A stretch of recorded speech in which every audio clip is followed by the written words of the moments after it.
Talking fashion, suspenders, fishnet stockings, all part of the dress code last night for the opening of the new Australian production, brand new production of the Rocky Horror Show.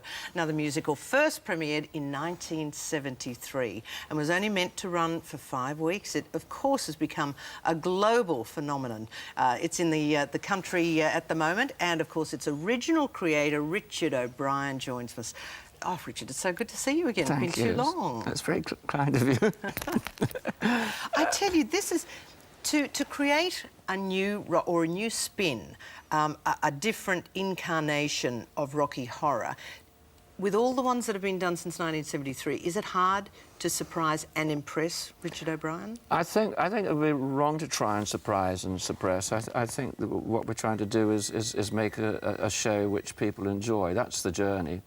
And as long as the band's rocking and the jokes are funny, we can't go far wrong. That's my input. But everybody has a little twist. Every new production brings a new element. They try and reinvent in, they obviously think, the most appropriate way. I think that the answer to that is that they go back and try and justify the character's needs. And each actor might go to a different part of the character to do that, and so an extra layer comes into play, which is subliminal almost, you know. But it helps the actors, you know, bring some truth to this fantasy, because that's what it is, really. A complete fantasy. You and I spoke, it must have been 1996, when I was doing Midday, and in fact I asked you at the time whether you realised at the moment of creation of this how huge and the longevity it would have. This is what you had to say in 1996. Ooh. I thought it was going to run for 5 weeks, and anybody that liked that kind of entertainment would have seen it or not, and it would have died the death. It was only a fringe theatre event. We only played to 62 people a night, and that was it. Well, there you go. And I'm wearing the same denim jacket. It's the ball my feet. You're still looking cool, though. Oh, thank you. I feel like a tired old fart. We were just discussing, you know, what you're doing in the future, and perhaps you're moving back home to New Zealand, and you were telling me the age at which you feel and what your future holds for you. Do you mind sharing that with people? No, I'm going to be 70 in another 4 years, and I just think it's time to kind of, like, settle down. Will you take that jacket with you? Yeah, to my grave. Yeah, I think I'd love to retire to New Zealand.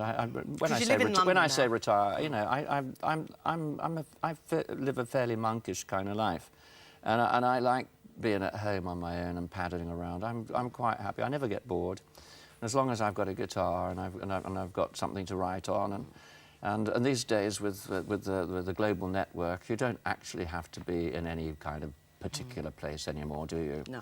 There used to be marketplaces, but that's not true anymore. You can be anywhere you want. Well, you had such a wonderful life early on in New Zealand, but this role, one of the main characters, the role, Frankenfurter, Reg Livermore. Now, you know, Reg's development of that character, how do you relate to Frankenfurter on a more personal level? Well, I'm a transgendered human being. That was by default. I was born that way, and I knew at the age of 6 that I should have been a girl, and I mentioned it to my brother that I wanted to be the fairy princess when I grew up. And I realised that was the wrong thing to do. And look at me now, full-blown queen. And so... How was it taken growing? You lived in New Zealand from the age of 10. How did that affect you? How was it taken by your family at the time? It wasn't quite cool. In the 50s in New Zealand, as in Australia, you weren't allowed to be gay, you weren't allowed to be feminine, you weren't allowed to show any of that. We've got to remember that we were only out of a war for 10 years by 1955. And any gay man used to leave New Zealand and come to Australia or go to the United States. They weren't allowed to be gay in those days. How did your mother react? My mother still didn't like... I sent a photograph to my mother recently of me looking really gorgeous. I mean, truly gorgeous, the wig and everything, and I really look stupendous, actually. Can't believe it's me. And she was very upset about it. Then I sent her a picture of me playing the child catcher and Chitty Chitty Bang Bang with a big nose and looking exceptionally ugly, and she said, "Oh, that's absolutely marvellous." I said, "Mother, it's the same journey, isn't it? It's dressing up and making believe. That's what we do. That's what I've made my money at all these years. That's my job." So she's still... And how old's your mum now? Oh, my mother's popped her clogs now. Oh. Well, we're not going to go... No, let's not go there. But, I mean, did she ever come to the adjustment and the understanding of who her son was? No, not really. Did that hurt you? No. Yeah, to some extent, because I couldn't understand. I don't understand why... I am what I am by default, and I refuse to be ashamed of what I am by default, you know. But you're a grandfather now. I'm a trandad. A trandad, I'm liking that. Yeah. I am. He was just born in the 3rd of January. Because 2 marriages? 2 marriages. My eldest son is the father of my grandchild.